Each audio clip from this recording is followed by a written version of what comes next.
Welcome to Shanti Kunj online classes. Children, today we are going to start our new chapter and the name of the chapter is The Tiger. It's a poem. Let's start with this poem. The Tiger.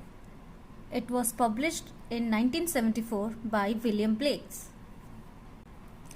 आप यहाँ देखिए writer का name William Blake. बच्चों, हम जिस poem को आज पढ़ने वाले हैं द टाइगर, उसके लिखने वाले जो पोएट हैं उनका नाम है विलियम ब्लेक और इस पोएम को इन्होंने पब्लिश किया था 1974 में. चलिए तो पहले हम इस पोएम को पढ़ते हैं.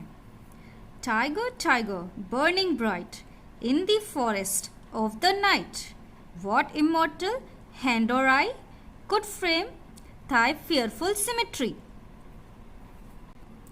बच्चों, इससे पहले मैं आपको ये बताना चाहूँगी कि इस पोएम में पोएट कहना क्या चाह रहे हैं. जैसे आप समझ गए हैं, इसमें टाइगर की बात की गई है. ठीक है, तो हम इसमें जानेंगे कि पोएट जो है उन्होंने बताया है कि गॉड ने टाइगर जैसे प्राणी, खूंखार प्राणी को बनाया है. तो पोएट इस बात को लेके असमंजस में है कि एक तरफ तो उन्होंने दुनिया कितनी सुंदर बनाई है, कितने प्यारे प्यारे जीव हैं, वहीं दूसरी तरफ ऐसा क्या सूझा कि उन्होंने टाइगर ऐसे जंगली जानवर बनाए जो कि बहुत ही डेंजरस होते हैं. बच्चों, आप सभी ने टाइगर तो देखा है ना. यहाँ पोएट कह रहे हैं कि टाइगर जो है उसको देख के ऐसा लगता है जैसे कि किसी ने आग में से कोई बहुत ही खूंखार भयानक चीज निकाली हो, बनाई हो. In the forest of the night, किसी अंधकार, जैसे जंगल में बहुत अंधेरा रहता है उसमें से.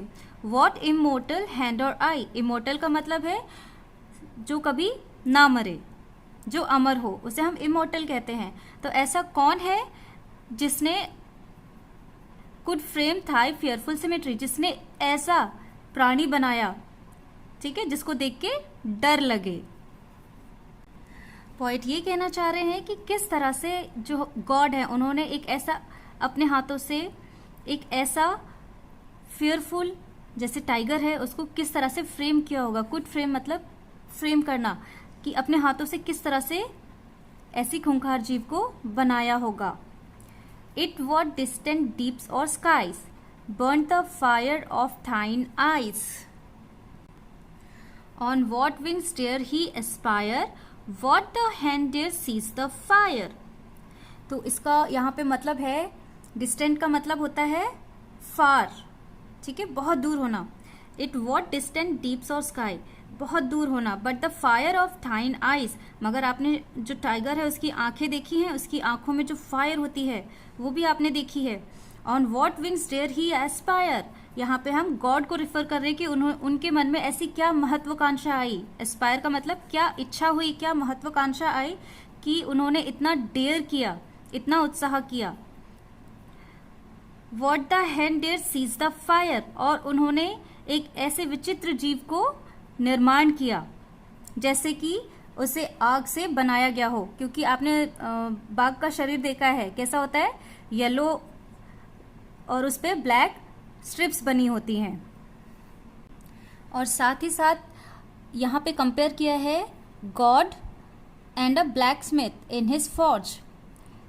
ब्लैक स्मिथ कौन होता है, जो हथियारों को बनाता है, ठीक है, आग में से तैयार करके उनको निकालता है. और hammering the base material into the living, और साथ ही साथ उन्होंने इस तरह से टाइगर को तैयार किया है कि उसको हैमरिंग बहुत मतलब मोल्ड करके एक ऐसा फीरियस क्रीचर बना दिया है जो जिंदा है और साथ ही साथ अर्थ पर घूमता भी है. आगे देखते हैं. When the stars threw down their spears and watered heaven with their tears, did he smile his work to see? Did he who made the lame make thee? इस स्टेंजा में हम ये जानेंगे कि आप जानते हैं स्टार्स क्या होते हैं, बहुत ही इनका ह्यूमन डेस्टिनी यानी कि भाग्य से इनको जोड़कर देखा जाता है ना. तो इसमें ये कहा गया है कि गॉड जो है वो बहुत ही लविंग है. Did he smile his work to see, जब उन्होंने इस तरह का कंस्ट्रक्टिव चीज बनाई होगी तो क्या उनको खुशी हुई होगी. तो हम सभी जानते हैं गॉड कैसे हैं, बहुत ही लविंग तो why did he make such a fearsome and dangerous animal, उन्होंने इस तरह का एनिमल क्यों बनाया? We can easily fit the tiger into the all things bright and beautiful, और हम ऐसे खूंखार जीवों को अपने बहुत ही सुंदर ब्राइट और ब्यूटीफुल वर्ल्ड में कैसे जगह दे सकते हैं, है ना? तो ये सारे सवाल मन में आते हैं। Did he who made the lame make थी, इसका मतलब है कि उन्होंने किस तरह से, एक तरफ तो वो बहुत ही, लेम क्या होता है? मेमना, भेड़ का बच्चा, इस तरह के जीव बनाए हैं जो बहुत ही जेंटल और मीक होते हैं, वहीं दूसरी तरफ उन्होंने इस तरह के भी जीव बनाए जो डिस्ट्रक्टिव और बहुत ही फीरियस होते हैं, यानी कि जो तहस नहस और नुकसान पहुंचाते हैं, किसी की जान भी ले लेते हैं। Tiger, tiger, burning bright in the forests of the night, what immortal hand or eye dare frame thy fearful symmetry। इसमें, इस स्टेंजा में भी यही बोला गया है कि आखिर ईश्वर के मन में ऐसा क्या आया जो उन्होंने ऐसा जीव बनाया, जैसे टाइगर है, ऐसा जीव बनाया जो कि जिसको देखकर डर लगे। बच्चों, इस पूरे चैप्टर में एक तुलना की गई है कि ईश्वर ने एक तरफ तो बहुत ही सुंदर दुनिया बनाई है और दूसरी तरफ ऐसे जीव भी हैं जो बहुत ही खूंखार हैं।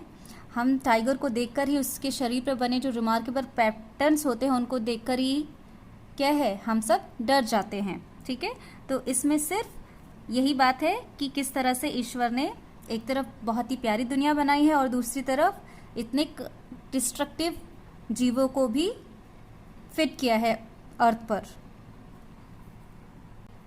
इसके साथ आपकी ये पोयम यहीं ख़त्म होती है। इसे आप पढ़िए और समझिए, और इसमें आए हार्ड वर्ड्स, जो बहुत डिफ़िकल्ट वर्ड्स हैं आपके लिए, न्यू वर्ड्स हैं आपके लिए, उनको अपनी कॉपी में एज योर होमवर्क आप लिखेंगे। तब तक आप सभी अपना ध्यान रखें, स्वस्थ रहें, सुरक्षित रहें।